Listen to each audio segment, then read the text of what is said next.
जमीन पर रहने वाला सबसे बड़ा जीव अफ्रीकन एलिफेंट को माना जाता है, लेकिन ये अफ्रीकन एलिफेंट जिसे जमीन का सबसे बड़ा जीव माना जाता है वो पानी में रहने वाले ब्लू व्हेल के मुकाबले सिर्फ उसकी पूंछ बराबर है। और इतना ही नहीं, पानी में रहने वाली जायंट जेलीफिश पूरे 10 हाथियों के बराबर होती है। तो आखिर ऐसी क्या वजह है जो समुद्र में रहने वाले जीव तेजी से अपना विकास कर पाते हैं, और पानी के अंदर आखिर उन्हें ऐसे क्या बेनिफिट्स मिलते हैं जो जमीन पर रहने वाले जीवों को नहीं मिल पाते। चलिए आज के इस वीडियो में इसी के बारे में थोड़ा डिटेल में जानते हैं। बस आपसे रिक्वेस्ट है कि वीडियो के साथ अंत तक बने रहें। आज से तकरीबन 150 साल पहले जमीन पर रहने वाले जीवों को ही सबसे बड़ा जीव माना जाता था, जिसमें डायनासोर की प्रजाति भी थी। लेकिन आज के समय की बात की जाए तो आज जमीन पर रहने वाले जीवों के मुकाबले समुद्री जीव ज्यादा विशाल और ताकतवर साबित हो रहे हैं। यानी आज के समय में कुछ तो ऐसा बदला है जिसकी वजह से समुद्री जीव ज्यादा विशाल हो रहे हैं। और ये बात सिर्फ आप और हम ही नहीं सोच रहे, बल्कि फिलिप सिल्वा जो कि सिडेड यूनिवर्सिटी में प्रोफेसर है, उनकी टीम ने भी इस बात का पता लगाने के लिए समुद्र में रहने वाले 19 जीवों पर रिसर्च करनी शुरू कर दी और ये पता करने की कोशिश की कि आखिर उनमें ऐसे क्या जीन्स हैं जिसकी वजह से उनकी ग्रोथ इतनी ज्यादा हो जाती है, जो दिखने में नॉर्मल तो बिल्कुल नहीं लगते। अब जब फिलिप की टीम ने रिसर्च की तो उनके सामने बड़े शॉकिंग रिजल्ट आए। आमतौर पर जमीन पर रहने वाले जीव और समुद्री जीवों में 9 तरह के जीन्स होते हैं, और जीन्स में से कुछ जीन्स ऐसे होते हैं जिनकी वजह से उनकी ग्रोथ होती है। जैसे एलिफेंट के अंदर उनकी ग्रोथ करने वाले 2 जीन्स पाए जाते हैं, इसी तरह जिराफ में भी ग्रोथ वाले सिर्फ 2 ही जीन्स पाए जाते हैं। लेकिन जब समुद्री जीवों के बारे में पता किया गया तो उन सभी जीवों में 1 या 2 नहीं बल्कि 4 जीन्स ऐसे थे जो कि उनकी ग्रोथ का सबसे बड़ा कारण थे। लेकिन ऐसे में आप ये सोच रहे होंगे कि आखिर ऐसी क्या वजह है कि समुद्र में रहने वाले जीवों के अंदर 2 नहीं बल्कि 4 जीन्स ऐसे हैं जो कि उन्हें लगातार ग्रो करते रहते हैं। दरअसल इसका रीजन जानने के लिए आपको इसे थोड़ा बारीकी से समझना होगा। कुछ समय पहले बायोलॉजिस्ट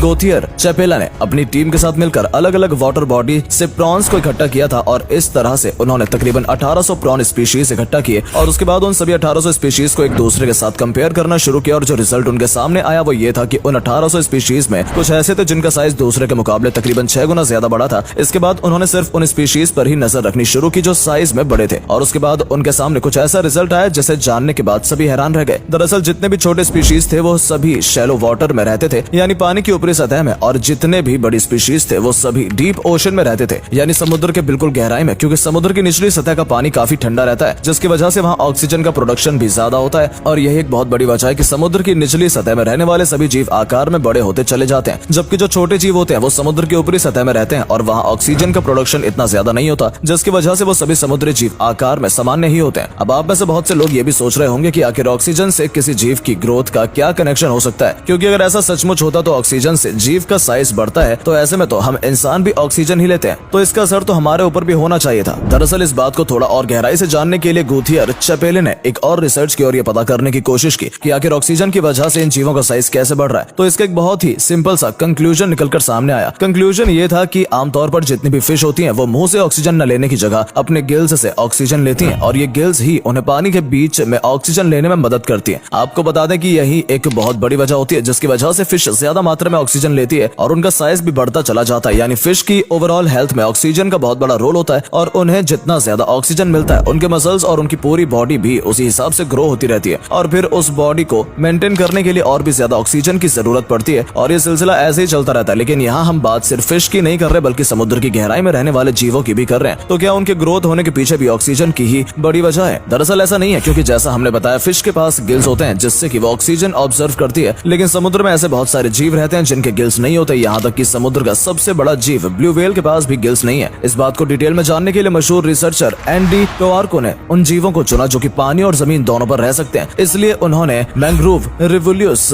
एम्फीबियन की स्पीशीज को रिसर्च के लिए बेस्ट समझा। इसके बाद उन्होंने इस स्पीशीज के 2 ग्रुप बनाए, एक को उन्होंने पानी में रखा और एक को जमीन पर रखा, ताकि वो जान सके कि दोनों ही तरह के एनवायरनमेंट से उन पर क्या असर पड़ रहा है। और 2 हफ्ते बाद उन्होंने देखा कि जिन स्पीशीज को जमीन पर रखा गया था उनकी रीढ़ की हड्डी थोड़ी सी थिक हो गई थी, जिससे बात साफ पता लगी कि समुद्री जीवों के ग्रो होने के पीछे ग्रेविटी और फिजिक्स का भी एक बहुत बड़ा रोल है। इसे आप इस तरह भी समझ सकते हैं कि जब हम पानी के ऊपर कोई पत्थर और एक बॉल साथ में फेंकते हैं तो जाहिर सी बात है पत्थर का वजन पानी के मुकाबले ज्यादा होता है, जिसकी वजह से वो डूब जाता है। और जब हम कोई बॉल पानी के अंदर फेंकते हैं तो पानी भी उसे बाहर की तरफ फेंकने के लिए अपना फोर्स लगाता है, जिसकी वजह से बॉल पानी के अंदर नहीं डूब पाती। और यही एक बहुत बड़ी वजह है कि समुद्री जीवों को पानी के अंदर पूरी आजादी मिल जाती है कि वो अपने आप को पूरी तरह से ग्रो कर सके। क्योंकि आप भी सोच कर देखिए कि अगर कोई एलिफेंट ब्लू व्हेल जितना बड़ा हो जाता है तो ऐसे में उसकी हड्डियां भले ही थिक हो जाएं, लेकिन हवा से मिलने वाली ब्यूएंसी उसे ग्रेविटी को झेलने में मदद नहीं कर पाएगी जितना पानी ब्लू व्हेल्स की मदद से करती है। इससे आप ये समझ पा रहे होंगे कि समुद्र में रहने वाले जीव पानी से भी भारी होते हैं, और समुद्र के अंदर लगातार तैरने के लिए वो अपने अंदर एक ऐसी चीज डेवलप कर लेते हैं जिसकी वजह से वो समुद्र के अंदर आराम से तैर पाते हैं, जिस दौरान उनका वजन पानी के वजन से कम हो जाता है। जैसे टेलियोस्ट फिश पानी में तैरने के लिए अपने ब्लैडर में हवा भर लेते हैं और शार्क जैसी स्पीशीज अपने लिवर पे गैस भर लेते हैं, जिसकी वजह से उनका वजन पानी से कम हो जाता है ताकि वो पानी के अंदर तैर सके। और इस तरह से जो सवाल फिलिप्स के रिसर्च के बाद रह गए थे, उन सभी सवालों के जवाब एंडी टॉर्को ने अपनी रिसर्च के जरिए दे दिए। यानी कि कम शब्दों में कहा जाए कि आखिर समुद्री जीव का साइज जमीन पर रहने वाले जीवों के मुकाबले इतना ज्यादा क्यों होता है, तो इसके पीछे सबसे बड़ी वजह डिसॉल्व्ड ऑक्सीजन है। इसके बाद उनका जेनेटिक मेकअप और सबसे ज्यादा जरूरी ग्रेविटी एंड बुयांसी, जिसकी वजह से समुद्र में रहने वाले जीव तेजी से ग्रो होते रहते हैं। बाकी वजन में ज्यादा भारी होने के बावजूद भी समुद्री जीव कैसे तैर लेते हैं, उम्मीद करते हैं वीडियो देखने के बाद आप ये भी अच्छे से जान गए होंगे। तो फिलहाल वीडियो में सिर्फ इतना ही। उम्मीद करते हैं आपको इस वीडियो में बताई गई जानकारी पसंद आई होगी। और अगर आपके मन में काफी वक्त से ये सवाल चल रहा था कि अगर समुद्री जीव पानी के अंदर तेजी से ग्रो किस तरह करते हैं, तो इसका जवाब भी आपको मिल गया होगा। तो वीडियो पसंद आई या वीडियो के जरिए कुछ भी जानने का मौका मिला तो इसे अपने दोस्तों के साथ शेयर जरूर करें ताकि उन तक भी ये जानकारी पहुंच सके। और अगर आप हमारे इस वीडियो को फेसबुक पर देख रहे हैं तो हमारे फेसबुक पेज को भी जरूर फॉलो कर लें ताकि जब भी हम आपके लिए इस तरह की इंटरेस्टिंग वीडियो लेकर आए तो नोटिफिकेशन आप तक भी पहुंचे।